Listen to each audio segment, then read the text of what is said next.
exposed to that. And it's hard for them at times to process, how am I supposed to exist in this kind of space where adults seem to be bickering and have different opinions and things? What is my true north? Maybe it's one of the things that kids are wondering. What is the solid foundation that I can plant my 2 feet on so I can navigate this in a social setting? And so Matt and Dana are going to help us by unpacking that again and giving us some tools and tips about how we can process that information and then to care for our families well. So which one of you is going to fire off? All right. Well, thank you. Good morning, good morning. How many folks were here last time? Okay, you, okay. So again, Matt Myers, marriage and family therapist, 3 kids. Our oldest is home for fall break. This is her, she's starting school this fall, had a kind of hard start. She called me on day 5 of school and said, what does the second line on the COVID stick mean? So I had to go get her and bring her home. But she's back in school and now is on fall break, and so it's fun to reconnect with her. So 18, 15, and 12. And so in it, with many of you trying to figure out how do we support kids and grandkids and other children in our lives. I'm glad to be back again. Today we're going to talk about how we work with support kids in a very conflicted culture that we live in. In fact, world, we see lots of evidence of conflictedness worldwide. And so today we're going to talk about that. And that's a reminder about who I am. How about you? Who are you? Who am I? So I am Dana Baker. I am also a marriage and family therapist. Same thing, I have an 18-year-old and a 16-year-old, so definitely in this, I've been through all this stuff we've been going through. My daughter is also a freshman at college this year, and yes, she is sick too. I'm a little nervous that she has COVID. She called last night just, so this is what we all go through, right? So many different paths and so many different things that we're all working with. So glad to be here with you guys today. So here's what we're doing today. We're going to look at outcomes associated with different parenting styles in a conflicted culture. We're gonna explore a little bit of the impact of divisiveness on children. We're gonna learn how we, as adults, as caregivers in relationship with young people, can reestablish healthy leadership within our families, within our communities. And we're going to talk about the importance of leading from our values, from a place of values. So we live in anxious times. I don't know if you guys have turned on the television, but this is campaign ad season. Has anybody seen a campaign ad? That alone is enough to raise anxiousness, right? The message of most campaign ads is not one about hope, but one about fear of the other, right? And not only that, but we have a war going on in Europe. We're still battling with COVID, and as we enter into the fall season, many of us not having been exposed to many germs for the last few years, we're entering into flu season in a way that's harder for many of us too. And there's a lot of fear, there's a lot of anxiousness, and it has an impact. It has an impact on us. If it has an impact on us, it has an impact on the children around us too. I love this. Can you hear me? No? Okay. All right, I'll use this. I love this little, if you know Brené Brown, if any of you know her, she did a TED Talk, and I love this little clip because I think it says what we all go through a lot. It's like, oh, okay. I have to catch a flight to go do a talk somewhere, and my daughter's I have a 5-year-old and an 11-year-old, and my daughter's really struggling with the school project. I'm definitely in the scarcity mode. I shouldn't be going. I'm not a good enough mom. I can't balance all of this. I have to go to my bank, which is inside of a grocery store, which is, I don't know if that happens here, but in Texas, all the banks have moved inside the grocery stores.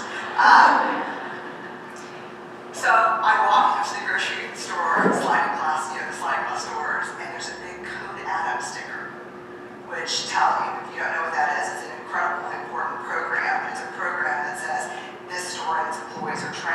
a child has gone missing or nabbed, everything in the store shuts down. So I look at that and I think, oh God, okay, just stay focused, Renee. No one's gonna nab your kids while you're away. I go and get my money, I get back in the car, I get on the freeway toward the airport, and I pass the Amber Alert. Keep driving, Renee, keep driving. About 2 miles past the Amber Alert, there's a sign that tells me that 39 people have been killed on that specific stretch of highway. And please wear my seatbelt. Then I get to the airport, and of course, I'm in line to security, getting naked, and I hear, the threat code has been moved to orange.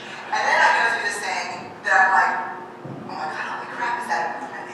Is it always orange? Is it, yeah. I was like, I'm gonna start writing it on my hand on a Sharpie, like, it's always orange. Orange is not, it hasn't gone bad. I'm like, what is it? Okay, so I'm like, orange. Okay, it's orange. I think it was orange yesterday. Maybe something's happened, and I was busy reading the Amber Alert and trying to find the license plate. So I get to my gate and I sit down, and they're like, do not leave unattended baggage. And I look down, and there's a bag. And I'm like, oh my God. Right? It's a diaper bag. And I know that mother is like 10 feet away chasing her kid, and everybody, and I'm like, but I saw this on Law and Order. And I'm gonna board that plane, and then the next thing you're gonna hear is ching ching, that Law and Order ching, ching ching. And then we're pulled up. So I get on the plane, and I'm really getting ready to start. I'm in kind of what you call, I would say, an anxiety attack. So you get the idea, right? That this is what, we forget that this is what we go through so much of our day, that we just are hit by all of these different things. And I just think she says it perfectly, because anxiety fuels conflict. We are anxious driving, and it fuels this anxiety, this conflict, this kind of anger, like, oh my goodness.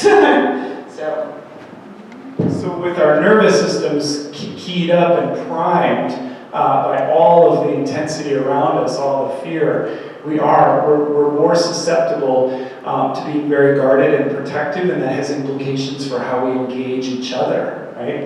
The car next to me isn't a friend inside the car trying to make it safely.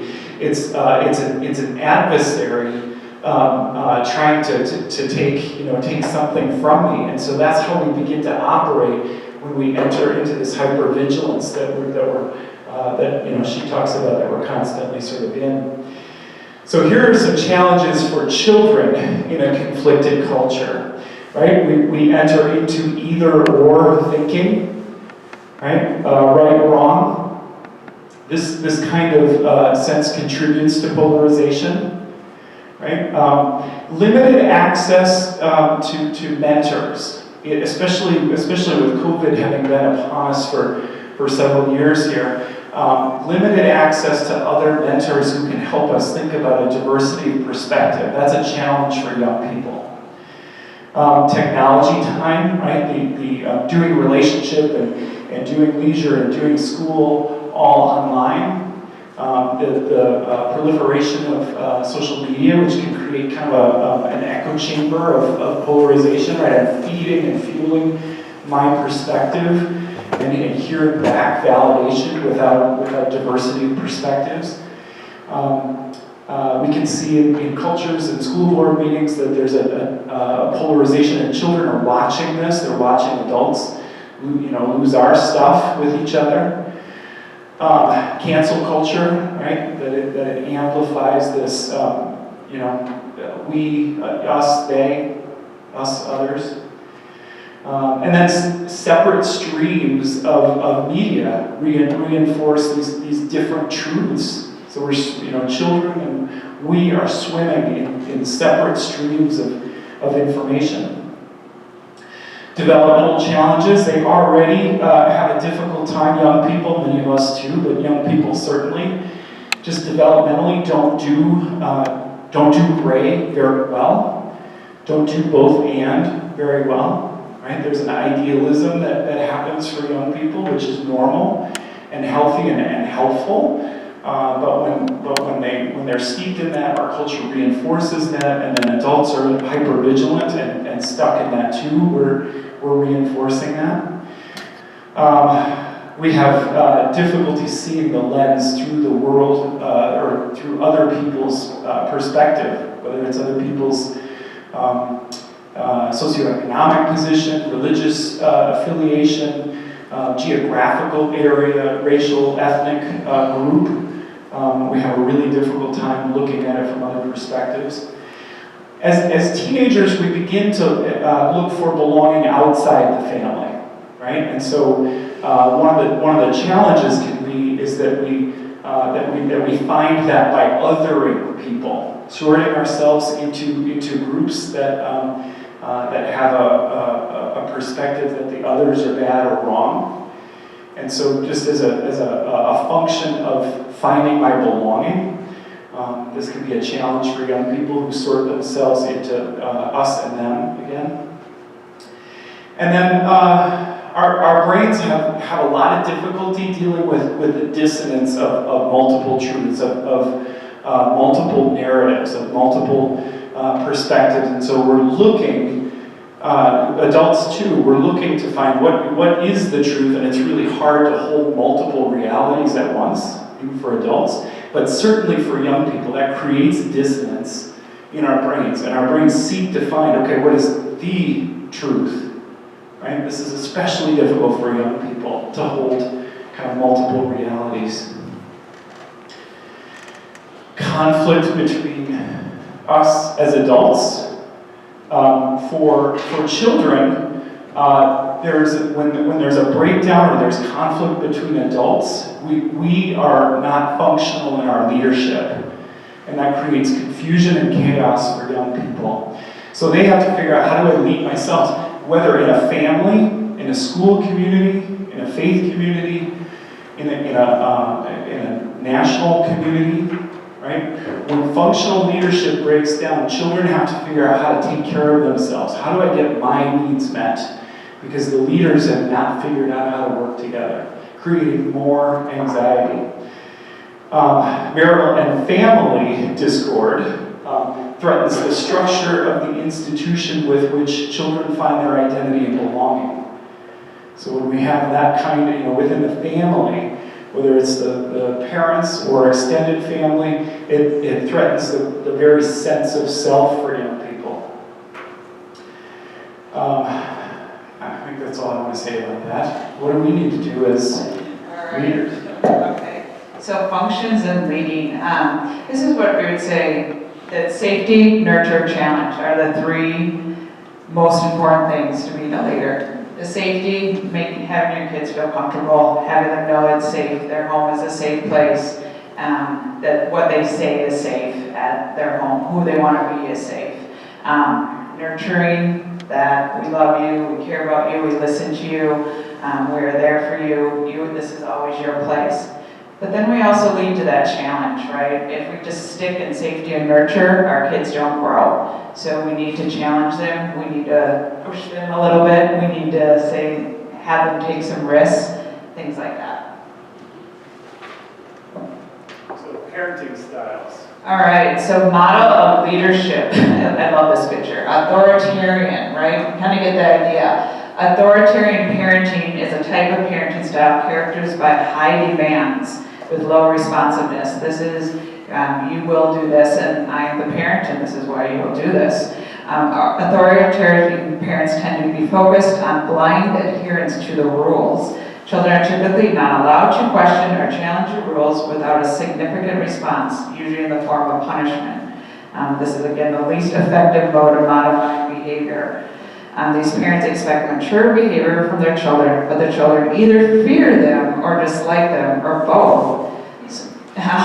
So children raised with this model can have difficulty empathizing with others' perspectives without having a model for empathy and understanding for themselves. They are not seeing their parent, seeing other perspectives. It's my way or the highway, is what they're saying to their kids. I also like this picture too. So then we have kind of the opposite, models of leadership, permissive parenting.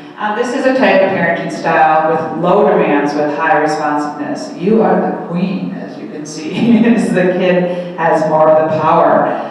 Permissive parents tend to have very loving, yet provide few guidelines and rules. This is, yeah, you can come home whenever you want, just do what you want, and just as long as I can be a friend. These are sometimes, I would say, tool moms, right? That we talk about. These parents do not expect mature behavior from the children and can often see more than a friend than a parental figure. Children raised in permissive households can have great difficulty with those who do not agree with them. They think everyone should just be like, well, if my leader is like this, then everyone should be like them. And they have been raised to believe that their perspective should dictate that, yep, no, I do not believe in authority. I believe again, it's the children's way or the highway, right?